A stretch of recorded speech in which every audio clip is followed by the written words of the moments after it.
Hello everyone, Phoenix Knight here. Welcome to the channel, and welcome to a new playthrough on the channel. After last week's adventure through Emberhead, we're going to go somewhere a little cooler as we venture by the lakeshore. This week we're going to play through another of the Call of Cthulhu Alone adventures from Chaosium Incorporated. This week we find ourselves alone against the tide. I won't spoil the setting since we'll have plenty of backstory for that in the first few entries. Like last week when we were alone against the flames, we're again going to be creating a new investigator from scratch. This will also serve an additional purpose as our group has just started Masks of Nyarlathotep in Call of Cthulhu, and I want to have a roster of characters available to me. I'm one of the players in that group, but again, I'm working on becoming a keeper. Anyway, enough musing on that front. If we end up with a character who survives this adventure, we'll flesh out their backstory later this week. But with that, let's go ahead and get this adventure started with entry 1. Here we go. Come on. There we are. Alright, we'll go through we'll go through the start as well.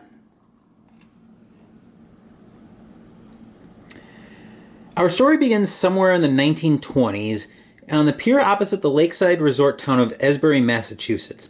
Your investigator's reasons for visiting the town are discussed in the relevant entries. Go through the introduction and getting started sections and gather everything you need. Then, when you're ready to begin playing, go to number 1. We've got a blank character sheet, I've got some notes ready to go, so let's go ahead and get started. The sun sinks low on the horizon as you board the ferry headed across the lake to Esbury. As you set foot on the boat, the ferryman greets you with a wide smile and a cheery wave. He stands by the gangplank as you pass, welcoming the other passengers as he removes his cap to scratch at his balding head. His pudgy figure fills his well-worn suit. He looks a little awkward, but he seems a rather pleasant sort. Leaving the man behind you, you take a seat toward the prow, eyes fixed on your destination. Go to 12.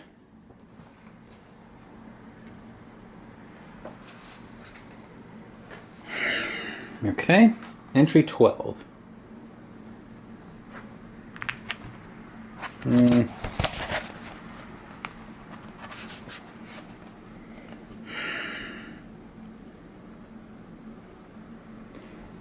You settle into a seat with your thin briefcase resting on your lap, noticing that the rest of the passengers are likewise getting comfortable for the short trip across the lake.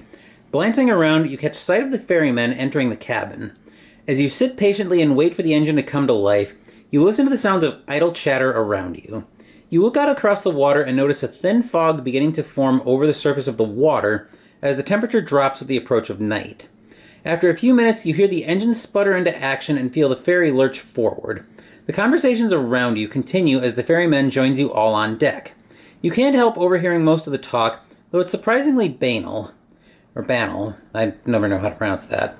There are almost a dozen passengers on the ferry. Most of them are simply looking to spend their money during their weekend in Esbury and to enjoy the various shops and leisure activities the lakeside town has to offer. Many of the passengers seem to come from money, as is common in Esbury.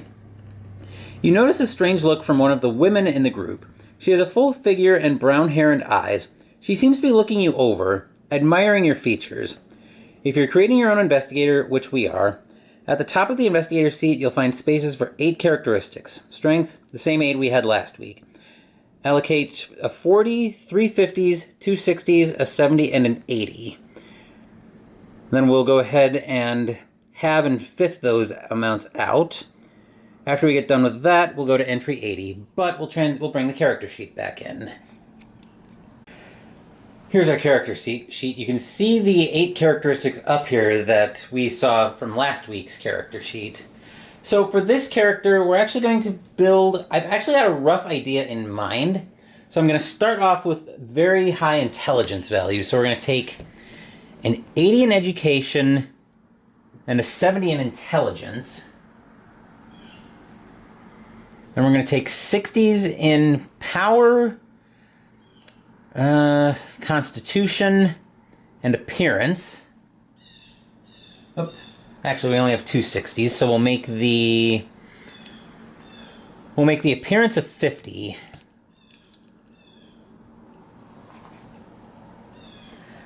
Uh, 50s in strength and size, and a 40 in dexterity. And we'll go ahead and have everything out. 20, 25, 35, 30, and 40. And fifth. So 10, 12, 10, 8, 10. Fifth of 70 is 14. 12 and 16. Okay, and then we'll bring the book back in as we move to entry 80. Entry 80. The woman clearly sees something in you that she likes. Perhaps it's your looks or a glint of intelligence in your eyes. She gives you a sly wink before turning back to her companions. You likewise turn your attention to the rest of the passengers. Sitting apart from the general crowd are two men in dark, well-tailored suits, whispering quietly to each other. They have unamused expressions on their faces, as if they don't seem pleased to be here. Perhaps they're on business. Noticing that you're sitting alone, the ferryman approaches you and stands over you with his characteristic smile. You notice he's missing a tooth in the upper left corner of his mouth. His eyes are bright as they light upon you. Good afternoon. You look a bit lonely there, friend. What brings you to Esbury? If you're creating your own investigator, it is now time to choose an occupation. This list of occupations can be found on page 9 in Book 2 of Book 2 in the Call of Cthulhu starter set. If you're using the Call of Cthulhu Keeper rulebook instead, which we will be, choose one of the occupations listed below, then look it up in the Suggested Occupations section, pages 40 to 41. Make a note of the occupational skills, then allocate the following values among them and the credit rating skill, writing each one in the large square beside the relevant skill on the investigator sheet. 340s, 350s, 260s, and a 70. Ignore any starting value already mentioned for your chosen skill. Once you've done that, choose 7 personal interest skills to boost by 20. In essence, add 20 to the skill's base value. Just as you did, we'll also calculate half and fifth values. You may equip your item character as you see fit, though you should refrain from including any weapons. Alright, so the list of occupations we have: antiquarian, author, dilettante, doctor of medicine, journalist, police detective, private investigator, professor, or we're playing Dr. Woods. We are going to end up playing a professor, but I'm going to do most of the setup for the character off camera, and then I'll bring the character sheet back in briefly to kind of show you the basics of what I did with the character setup. So I'll be back in a little bit. So here's a very rough look at what we've put together. I know it's not going to be the most legible in the world because it's written in pencil, but basically what we've got here is we've got a Spanish professor at a Chicago university, we'll say the University of Illinois Chicago for the time being, who knows his way around people, very comfortable living. He does know his way around a fight though if he really needs to. Very interested in the occult. He also does a lot of stuff with psychology and psychoanalysis, but he's also capable of whether spotting hidden or trying to get away himself. So we've got all of that put together. Anyway, the entry for the professor will take us back to entry 23.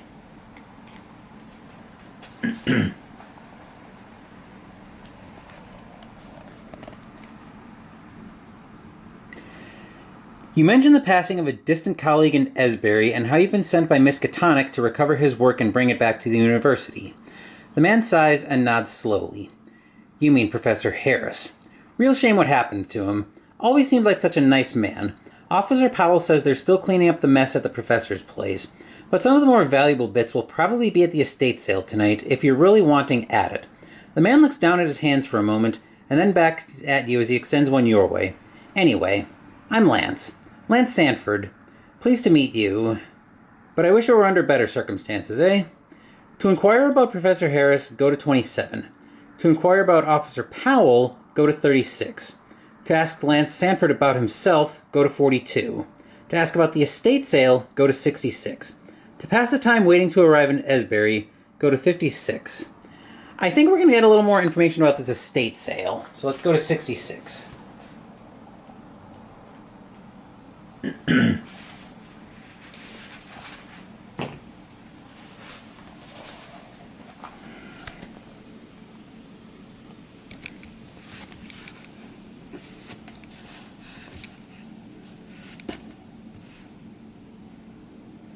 Entry 66.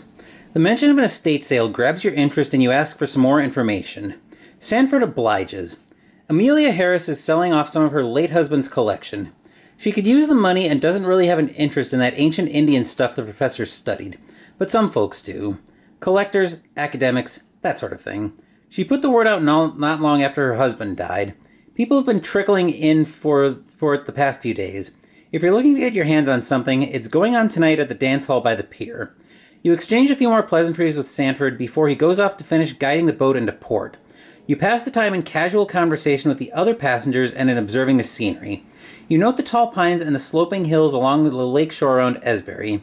These features, and the small town beyond, are just visible through the growing mist, but squinting helps make them out to your satisfaction. In time, you arrive on the pier at Esbury, grateful to be off the water. Go to 3. Here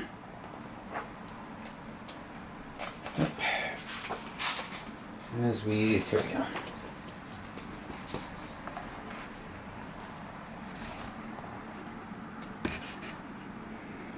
You take your first steps onto the pier with the rest of the ferry passengers, trying to get your land legs once again.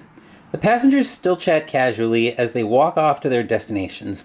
You notice one last little flirty wink from the full-figured woman as she struts along confidently behind the women accompanying her, and you feel the 2 dark-suited men push past you at a brisk pace, nudging you out of their way.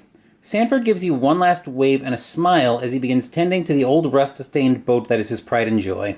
The last light of the sun is fading fast, and the fog is growing thick on the water now. The night is still young, but you would rather not be wandering around in the dark and fog of a town you are unfamiliar with. Taking in your surroundings, you see a sizable crowd jockeying for entrance into a lavish, modern-looking building along the lakeside. A folding sign sits out front, illuminated by a lantern. The words, "Estate Sale Tonight," are written on it in large, bold letters. While this seems to be the main attraction, you could also seek out somewhere to stay for the night and set about your work in the morning. We've already calculated the secondary characteristics, or secondary attributes. To visit the estate sale, go to 15. To find somewhere to stay for the night, go to 26. Well, we're here for the estate sale, so let's go to entry 15 and see what that's all about.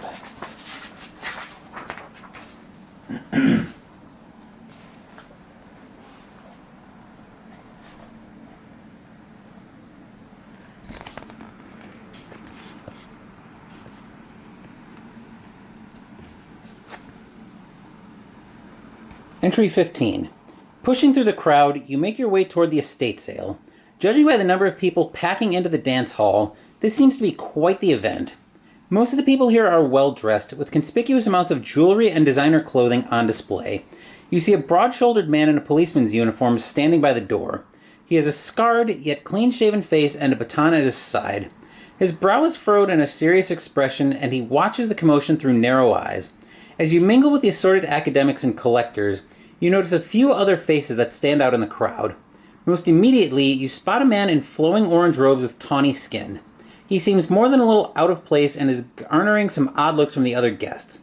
Glancing around further, you happen to notice the 2 dark-suited gentlemen from earlier, standing in a corner toward the front of the room, talking to a young dark-haired man in a dated yet elegant long coat.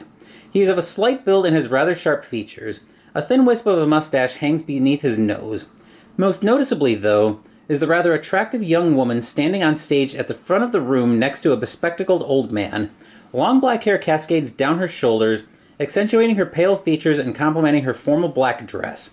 Occasionally, she and the older gentleman peek at objects hidden beneath white sheets, the sale items waiting to be displayed.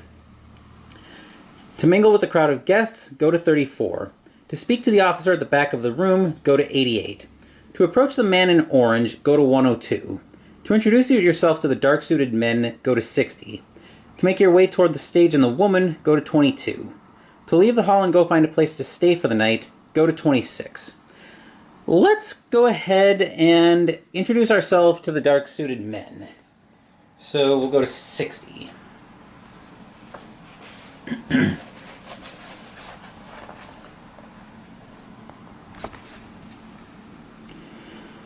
You approach the huddled group and introduce yourself to them, stating that you recognize them from the ferry.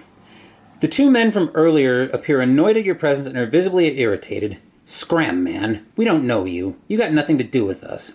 The third man seems likewise bothered and frowns at your intrusion. They certainly make you feel unwelcome. Ignoring you in hopes that you'll leave, the two men in suits turn their backs to you. You see the jacket of each suit shift oddly, as if it's ill-fitting. Make a spot hidden roll. If you succeed, go to 28. If you fail, go to 40. Once again, as you recall from last week, we make our skill rolls using D100 dice, and I'm going to use a different set of dice this week. So there's our D100. If we get a roll of... Where's the 0 on the 1s? Not there. Ah, here it is. So if we get a roll like that, that's our roll of 100 this week. Now we want to be at, or we want our roll to be at or under our skill value, and our spot hidden is actually pretty good at 65. So we'll bring the dice tower to shot, and we'll go ahead and make this roll.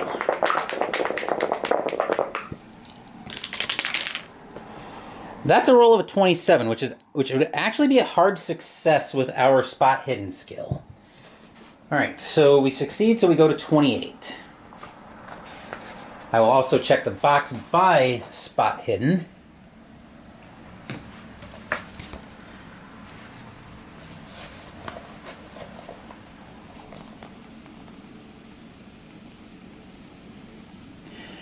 You are well traveled enough to know that the two men are concealing handguns at their waists.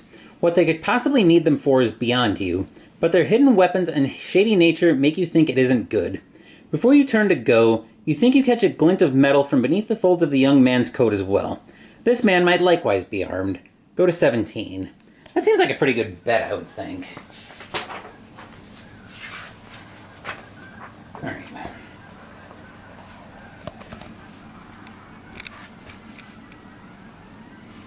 Entry 17. You have begun gathering information in Esbury. Would you like to interact some more? You may now select another option from those listed. Do not repeat a choice already selected.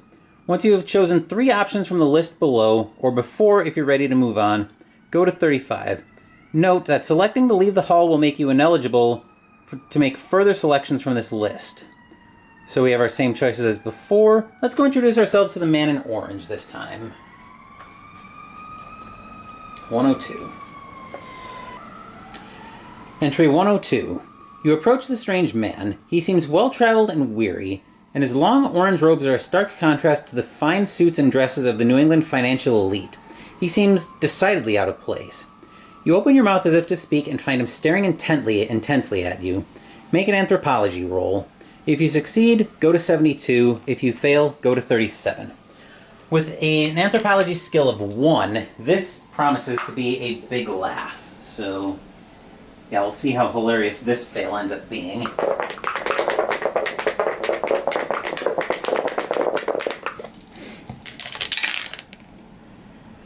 A 6, which is close, but unfortunately close won't cut it here. So we have most certainly failed that roll. Sorry, still clearing my throat. So we failed, so we go to 37.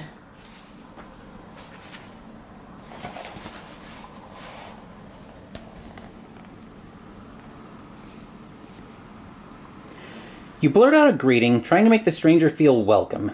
His face contorts into a look of disappointment, and the man turns his back on you. You have clearly displeased him somehow, and he wants nothing more to do with you. Go to 17.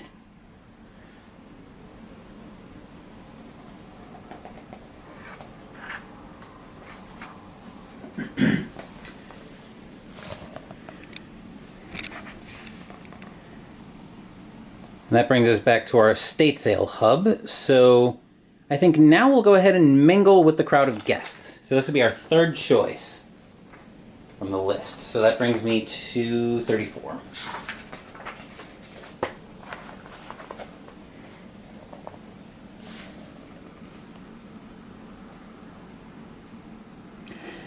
Rather than single anyone or anything in particular out, you feel it would be best to use your time to get a general impression and speak to multiple people to get their points of view. Hearing the talk around the room, you come to understand that most of the people who have gathered here are merely treating this as a social event. However, there are a fair number of academics and collectors in attendance as well. Judging by the relative wealth of the townsfolk, you imagine that there will be a lot of bids placed on the items. While walking among the guests, you happen to notice a pair of men conversing in hushed tones. They seem to be trying to avoid being overheard, but a keen ear might be able to catch what is being said. Make a listen roll. If you succeed, go to 2. If you fail, go to 44. We have a listen of all of 20, so this probably isn't going to be too pretty, but we'll find out soon enough.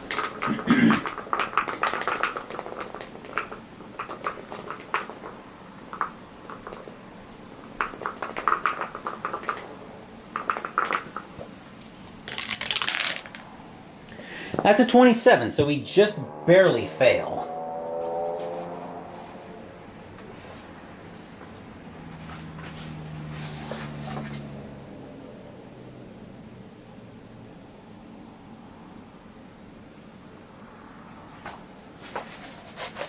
So entry 44. You strain your ears trying to hear the huddled pair's words, but the noise of the other conversations around the room drowns out what is said. Go to 17, and once again we are back to our event hub, our estate sale hub.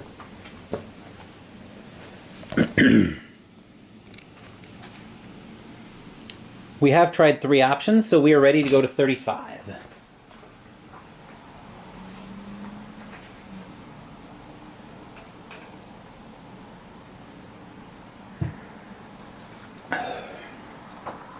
Much better.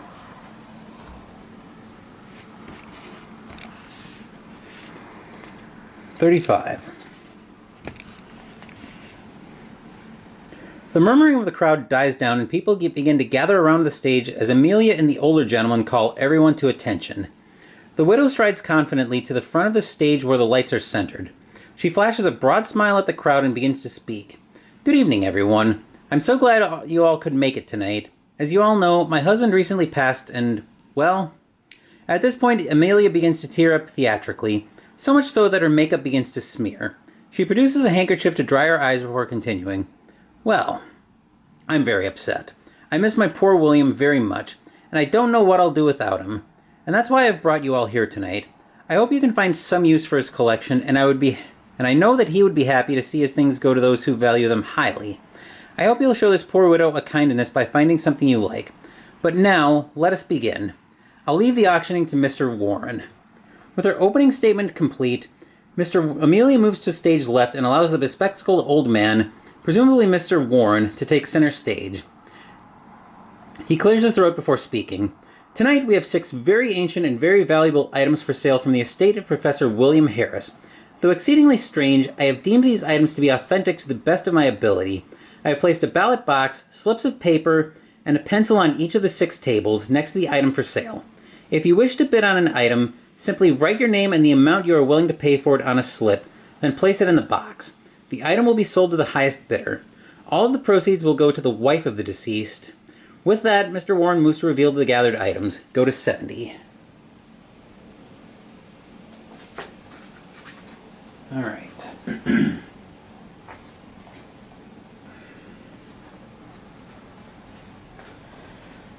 Okay. Looks like I'll probably have to turn this off pretty quick.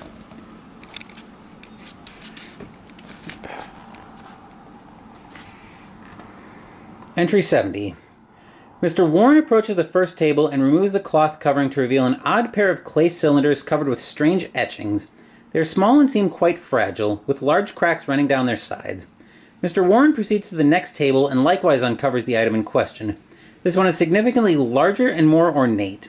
It appears to be some sort of altar or reliquary, heavily decorated with yellow-green gemstones. However, there is one similarity with the first item, the presence of the same strange written characters, though these ones seem to have been painted on. The old scholar turns to the next item in question and displays it for all to see. A decorated crown of solid bronze, wrought with the image of a Hindu god. The next item is certainly the most mundane. A large, thick, leather-bound journal that appears well-worn and beaten, with several loose papers jammed between the pages. Mr. Warren senses the confusion of some members of the crowd and clarifies that the notebook is the assembled personal works and studies of Professor Harris. The item that follows the journal is a well-preserved ceremonial robe of a Brahmin priest. The cloth is pure white. The last item is perhaps the strangest of all. It is a small statue or idol, presumably of one of the many deities of ancient India. Made from a blue-green stone in the shape of a rather grotesque lizard-like creature, the craftsmanship is crude and gaudy, so much so that it appears fake. People begin moving among the items, looking them over and conversing quietly. Make either an appraise or an archaeology roll. If you succeed, go to 45. If you fail, go to 61. I'm going to make an appraise roll on these. My appraise is 55, so we'll see what we can discern about these items.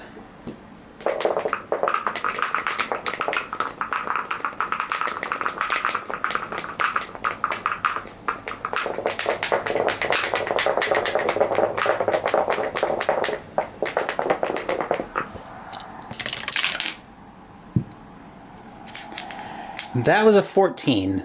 So that is definitely that's almost an extreme success, but that's actually a hard success. Not that it'll matter for the end of this, most likely. So we succeed, so we go to 45.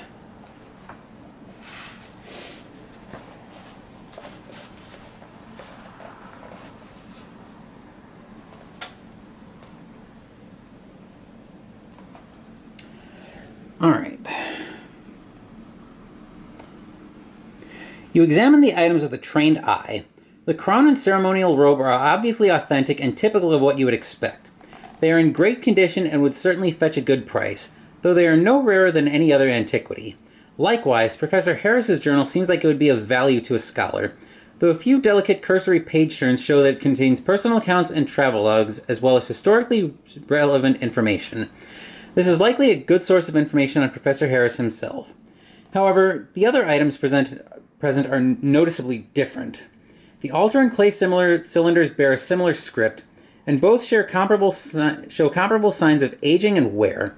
Given this, they are unlikely to be fabrications, but they are unlike more traditional finds from ancient India. A close inspection of the lizard idol leads you to believe it is likewise verifiably authentic, though the workmanship is strange and unnatural, and clearly nothing like anything you've seen from ancient India or elsewhere.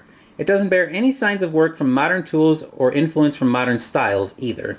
Go to 81. And we're going back to 81. Yes, I did turn on the air again because I'm already starting to get warm. Entry 81.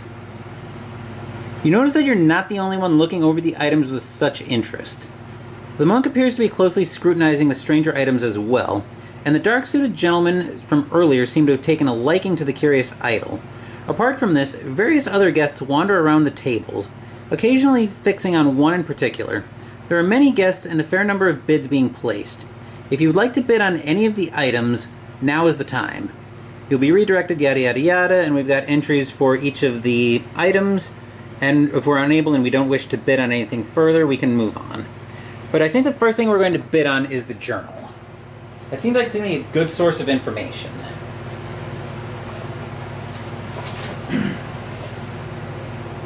So we're going to entry 6.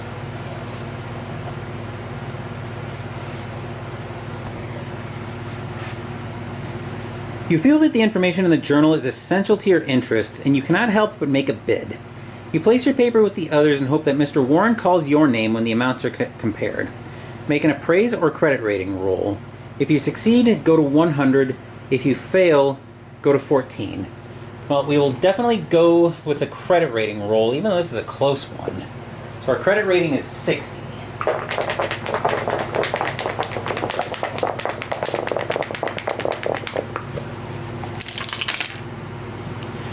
And that's a 4, so that's definitely an extreme success. So that takes us to 100.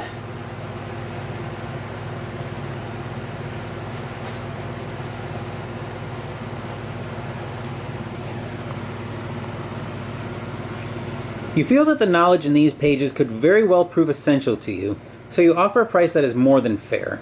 Sure enough, Mr. Warren calls your name and presses the leather-bound tome into your eager hands. Reduce your credit rating by 2 percentiles, go to 81. So we did acquire the journal, and our credit rating now goes to 58. So I will recalculate that. D8, 29, and 5th is going to be 11 if we're rounding down. Okay.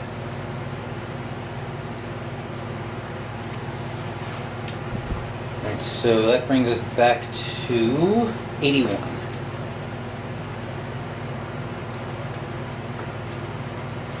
Which is now our bidding hub.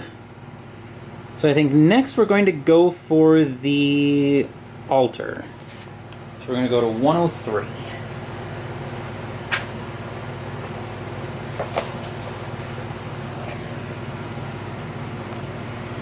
You decide on a fair bid for the gemstone-studded altar and submit your offer. Not long after, Mr. Warren empties the ballot box and begins sifting through the entries for the highest bid. Make an appraise or credit rating roll, both at hard difficulty. Success equal or half or below half the skill value. If you succeed, go to 19. If you fail, go to 59.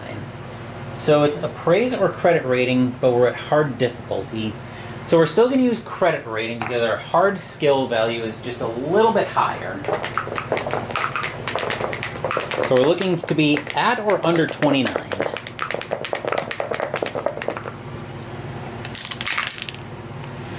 And at a 23, we are under the hard success on the credit rating, so we have succeeded again. All right, go to 59. No, go to 19.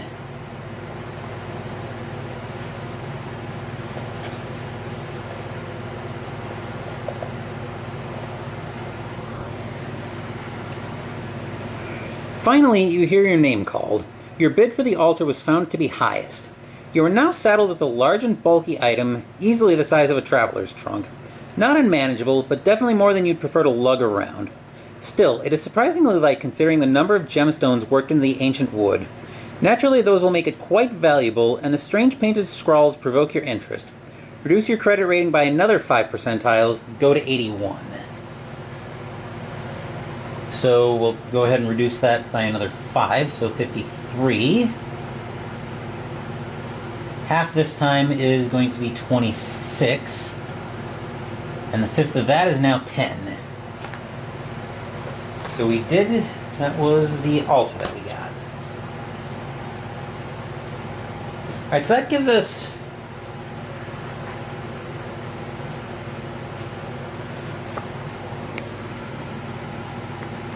So we're back to the bidding hub, but I think we're probably going to call it... I think we're probably going to head off there. So we're not going to bid on anything further. So we're going to go to 16.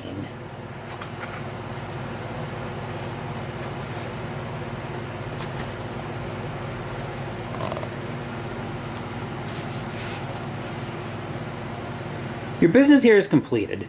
You see the crowd staring covetously at the newly acquired items, and you spot Amelia looking smug and satisfied with a leather bag full of cash. Mr. Warren begins to clear away the tables while Officer Powell stands by the door and directs people out of the building and into the ever-thickening fog. Though some seem content to stay and socialize, you feel that it would be best to go bed down for the night. Go to 26. At this point, probably would be best to go bed down for the night.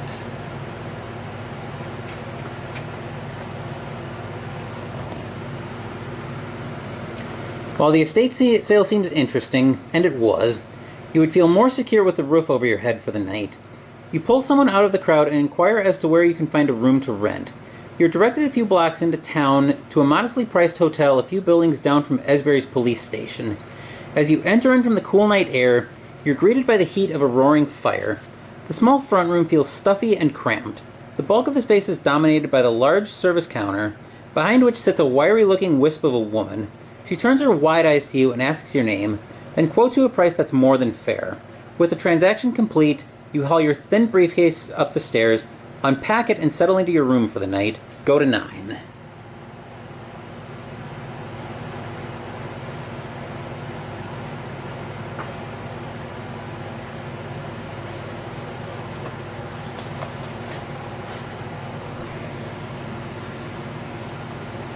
You wake in the morning, grateful for the rest.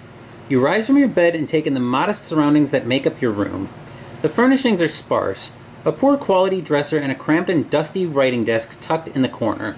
Sitting atop the desk is a plate of eggs and toast, apparently set out for you by the hotel's owner. The walls are plain and unadorned, save for a single window that faces toward the lake. However, this view is currently blocked by the incredibly thick fog, which has taken on a pale green hue. Your vision is obscured entirely, and you can't see into the depths of that outlandish green mist. You also notice your personal belongings placed around the room exactly as you left them the night before. Go to 106. Something's not right.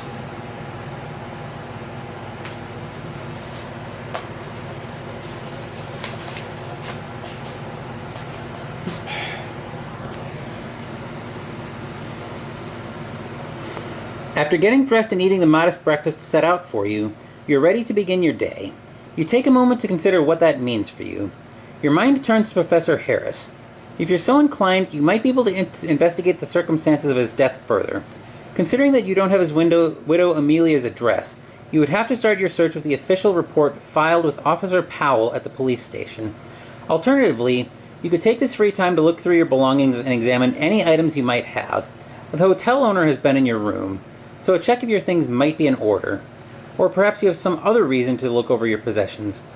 Finally, if you feel that your business in Esbury is concluded, you could always try Lance Sanford at the ferry. So to go to the police station, go to 11. To look over your items, go to 32. To go to the ferry, go to 153. Well, let's start by looking over our items, just because we've had the hotel owner in the room already. So that's going to be entry 32.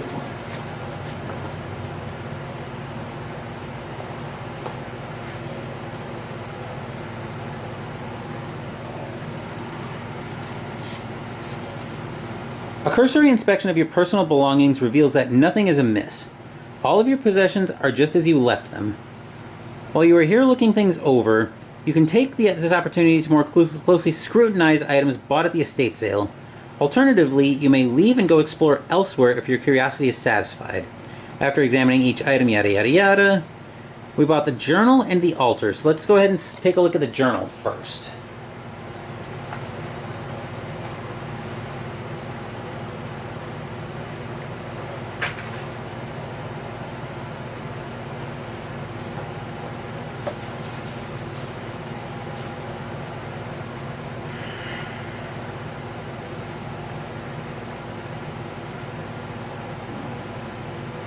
Okay. Entry 74. Though you glanced at the notebook during the estate sale, you haven't had time to properly look it over until now.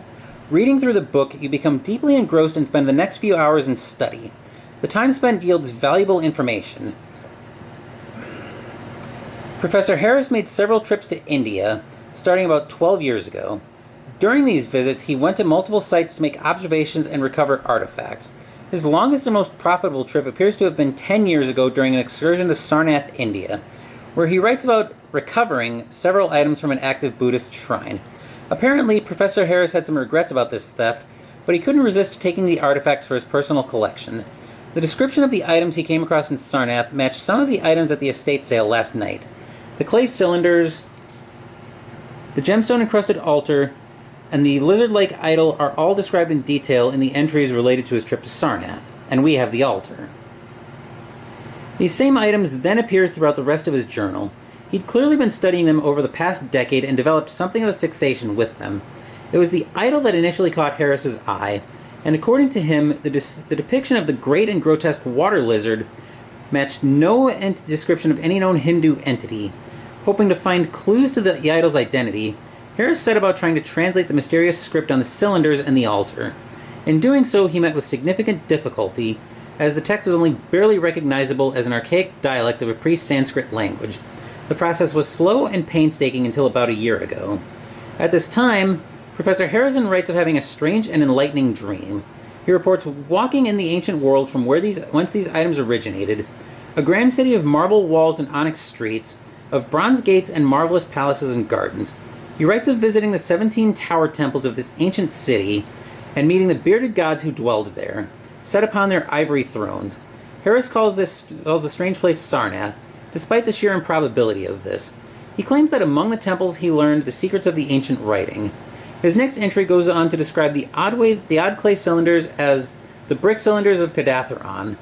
Though he hadn't yet identified the other objects, The next few pages have been torn from the journal. The entries resume with more mundane matters, though there are still references to the artifact from time to time. The most recent entries in the journal speak of Harris's daily studies and living with Amelia. It's clear that he cared about her deeply from the way he writes about her, but he laments that his studies keep him from spending the time with her that he would like. Instead, he lavished her with gifts and money, which she was all too happy to accept. He notes that Amelia had never been happier despite the distance between them. The last entry to catch your eye is dated a little over a week ago.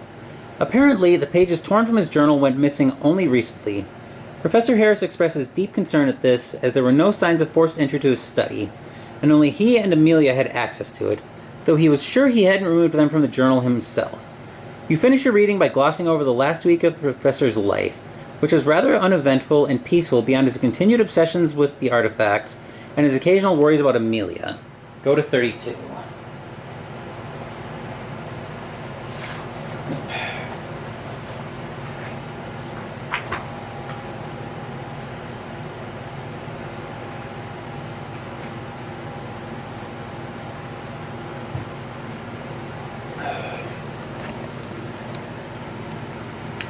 .32 brings us back to our inspection hub, so we'll take a look at the altar next. Since we had it referenced in the... Since it was referenced several times in the journal.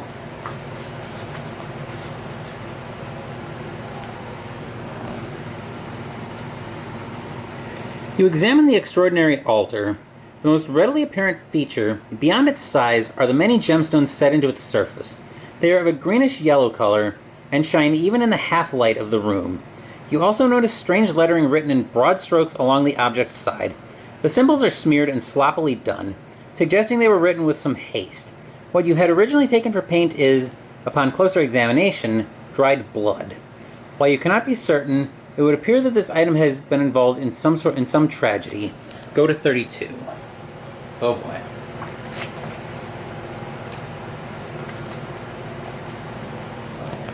Okay, so 32, back to our item examination hub.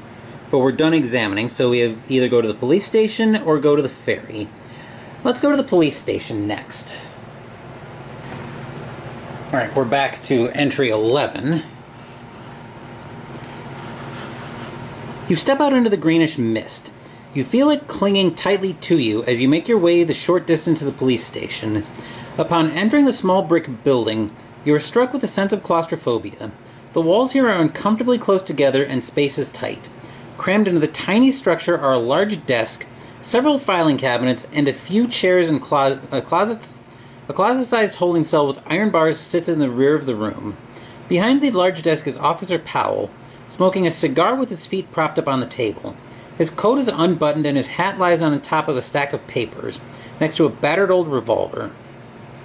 He opens one eye and frowns at you, sighing through his cigar as he straightens himself up to look presentable. If you're bothering me right now, I'm going to assume this is important. You mention that you would like to see the police report for Professor William Harris's death, to which he replies with a snort. You have no business dealing with that, and even if you did, this is my jurisdiction. Shove off and leave me alone. He doesn't seem cooperative, but perhaps you could convince him that you have some special circumstance that warrants you looking through his files. Make a fast talk roll. If you succeed, go to 46. If you fail, go to 101. So our fast talk is 45, which gives a decent shot at this anyway.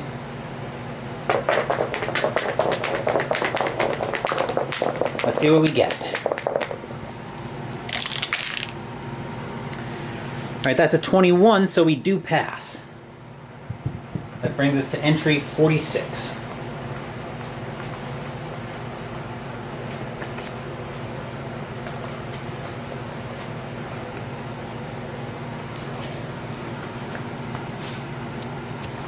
Alright.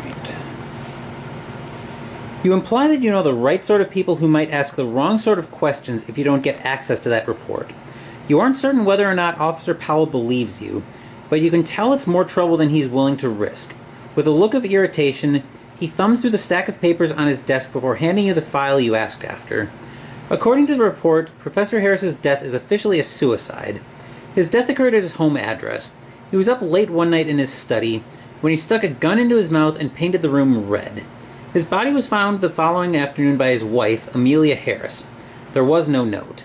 The deceased had no prior criminal history, and the gun found at the scene hadn't been used in any reported crimes.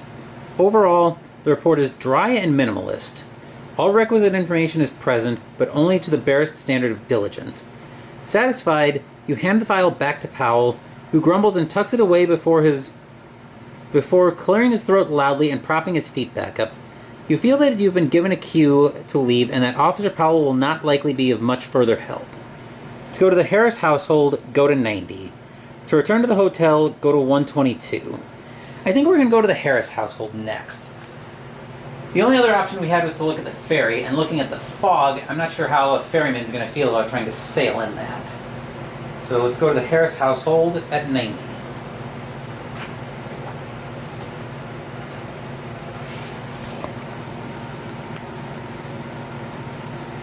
You walk into town toward the Harris address.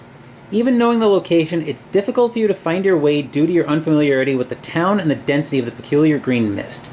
As a result, it's some time before you arrive at the Harris house. As you approach the building, a man steps out of the fog, blocking your path.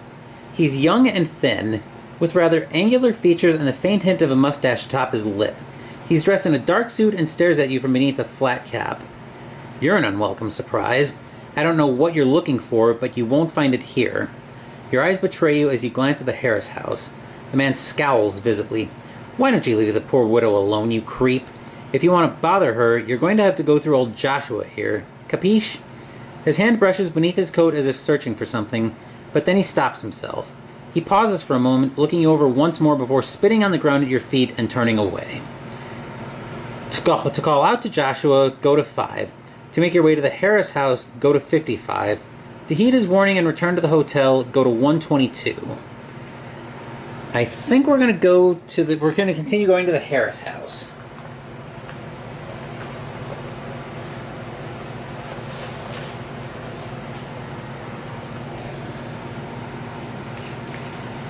Despite Joshua's urgings, you feel compelled to speak to Amelia yourself.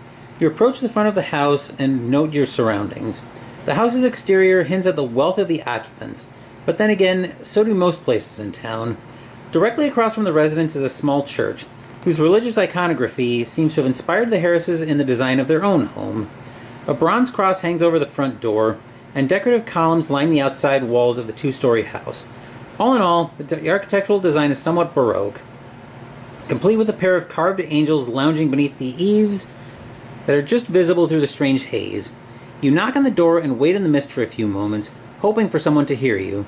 Eventually, much to your relief, the widow Amelia answers the door. She's wearing a bright red dress, which accents her deep crimson lipstick. She seems to have taken great care over her appearance. She flashes you a smile and invites you inside. The house opens into a large foyer, and you see various crates and bundles stacked high along the walls. Just selling off a few of the more mundane, more common things. Mind the mess, the porter hasn't come for it yet. She takes you by the hand to lead you past the stacks of items, helping you to pick your way through the deceased Professor Harris's assembled possessions. She takes you into a small drawing room full of antique furniture and offers you some coffee. After settling in and exchanging a few well-mannered pleasantries, you ask in more detail about the late Professor Harris. Amelia sighs theatrically and looks down at her hands. I can't imagine what you want to ask about William. I found him in his study with the gun still in his mouth. What more could you want to know? Make a psychology roll. If you succeed, go to 126. If you fail, go to 31. So looking at Ephraim's psychology, Ephraim being our character, it's a 60. So let's see what we can do here.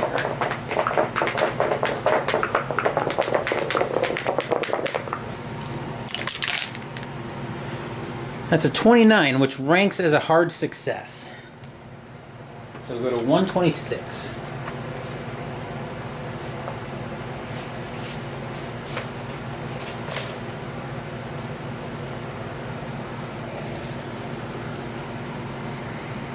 You don't know why you hadn't realized it before.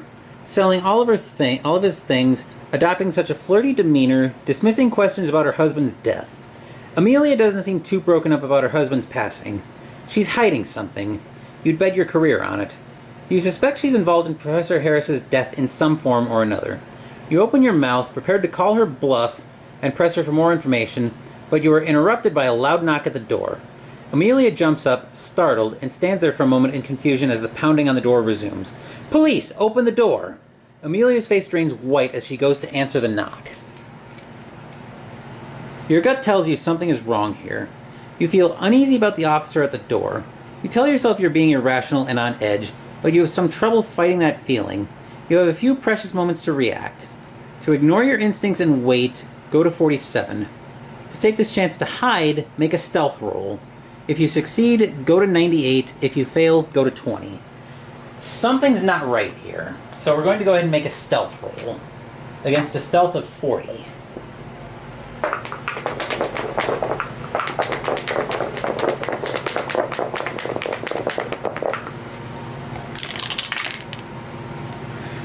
That is a 75, so we do fail.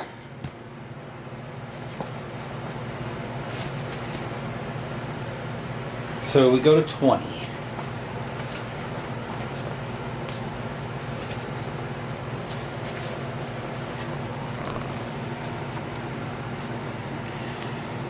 Your instincts get the better of you, and you feel compelled to make your escape. You rise from your seat looking for suitable exits.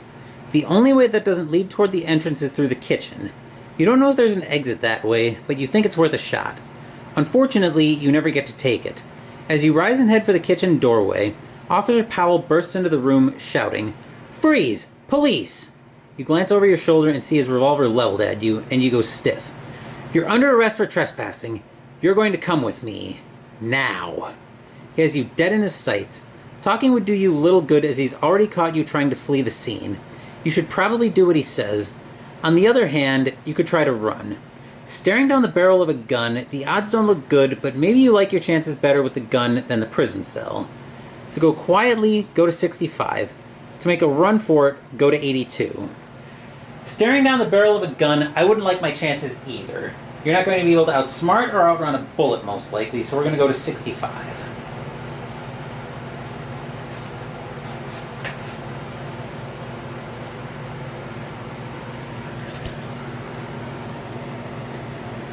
The officer is armed and angry, so you decide it's probably best not to resist. You're escorted out of the house at gunpoint and into the sickly green fog. Amelia neither says nor does anything as you pass. She simply stares at you as you go. On the street, just outside the Harris property, you spot Joshua, grinning madly. His eyes meet yours and his smile gets just a bit wider. He put Officer Powell up to this. He's not even trying to hide it. That still doesn't explain why, but at least you know for a certainty that Joshua is not friendly to you and that he has Powell in his pocket. You mull this over as you're marched through the misty streets and taken to the police station. You're ushered into the dim and dingy room and shoved into a closet-sized cell on the far wall.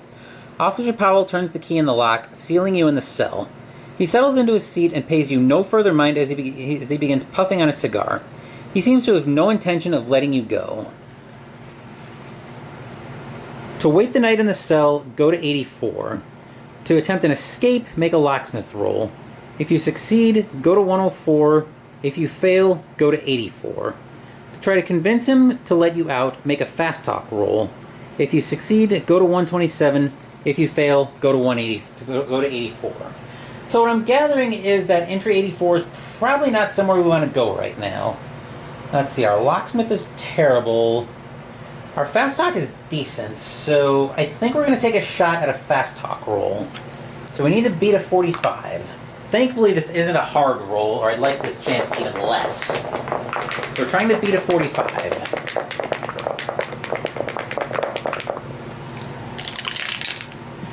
Which, that is a 78, so we don't get it. So I don't like our chances here, folks. So go to 84.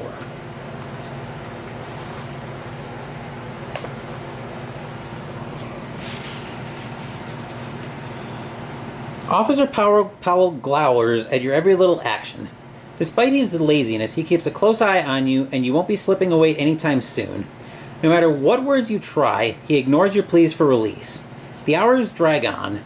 As the two of you sit alone in the room, the air becomes warm and stifling. Powell opens a window to let the room air out. You stare out into the green fog and feel a great sense of unease, as if something is staring back at you. You shake off this irrational fear and busy your mind with thoughts of how to obtain your freedom. You don't ponder for long. Your sense of unease grows greater until it's all-consuming. You know that something is coming. You hear the shouting first. People panicking in the streets. Officer Powell jerks out of his silent vigil when the shouting begins, before rushing outside to restore order.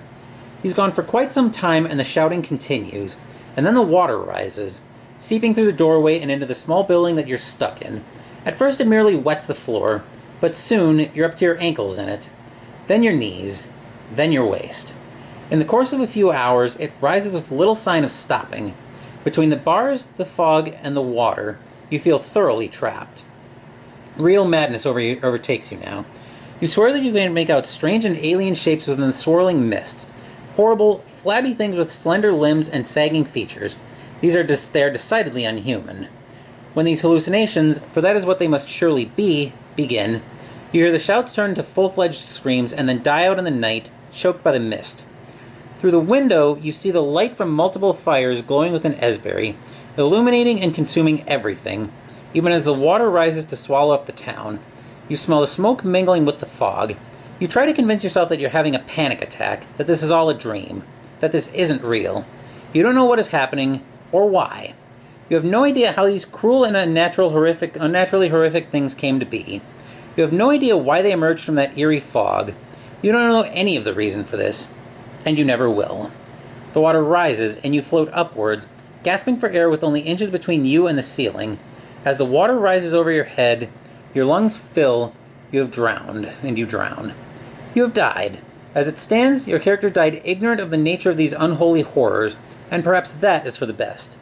If you wish, you may begin again and try for a better outcome, or at least one that explains the goings-on further. For now, though, your visit to Esbury is over. The end. So last week we ended up with Silas, who escaped Emberhead from Alone Against the Flames, and this week Ephraim drowned. So that will do it for this adventure. Next week we'll finish the month of September back in Arkham as we play Pandemic: Reign of Cthulhu. Thank you for watching the video. Please give the video a thumbs up and subscribe to the channel. Be sure to turn on notifications so you get my content. Be well, stay safe, take care of yourselves and your loved ones, and I'll be back with more videos in the future. Until then, take care everyone.